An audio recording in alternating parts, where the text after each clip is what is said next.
খুচরো বাজারে আলুর দাম নিয়ন্ত্রণ নিয়ে জেলা শাসকের নির্দেশে বৈঠক আয়োজিত হলো। মালদা জেলা হিমঘর ইন্ডাস্ট্রি অ্যাসোসিয়েশন, ইংরেজবাজার ও পুরাতন মালদার বিভিন্ন ব্যবসায়ী সমিতি, খুচরো ও পাইকারি আলু ব্যবসায়ীদের নিয়ে মালদা জেলা নিয়ন্ত্রিত বাজার সমিতির সভাকক্ষে এই বৈঠক আয়োজিত হয়। বৈঠকে উপস্থিত ছিলেন মালদা জেলা নিয়ন্ত্রিত বাজার সমিতির সচিব অসিত বর, কৃষি দপ্তরের অ্যাসিস্ট্যান্ট ডিরেক্টর মিতা সাহা, জেলা ব্যবসায়ী নেতা উজ্জ্বল সাহা প্রমুখ।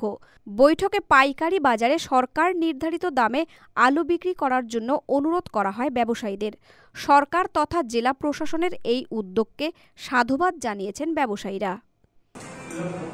মালদা জেলা প্রশাসনের পক্ষ থেকে আজকে ডিএম সাহেব উদ্যোগ নিয়ে খুচরো বাজারে ক্রেতা সাধারণ জনসাধারণ সরকারি নির্ধারিত মূল্যে যেন আলু কিনতে পারে এবং জনমানুষের হেসেলে রান্নাঘরে যেন সস্তায় আলু পৌঁছয়, তার জন্য আজকে মিটিং ডাকা হয়েছিল।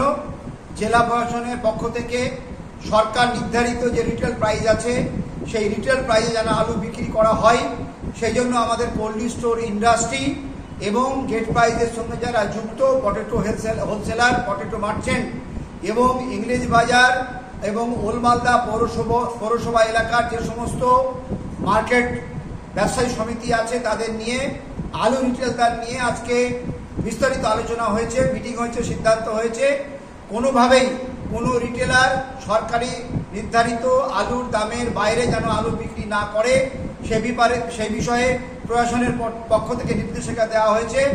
আমরা Malda cold store industry honours অ্যাসোসিয়েশনের পক্ষ থেকে জেলা প্রশাসনকে সর্বতোভাবে আমরা সহযোগিতা করছি এবং গ্রেড প্রাইজের সঙ্গে যুক্ত যে সমস্ত আমাদের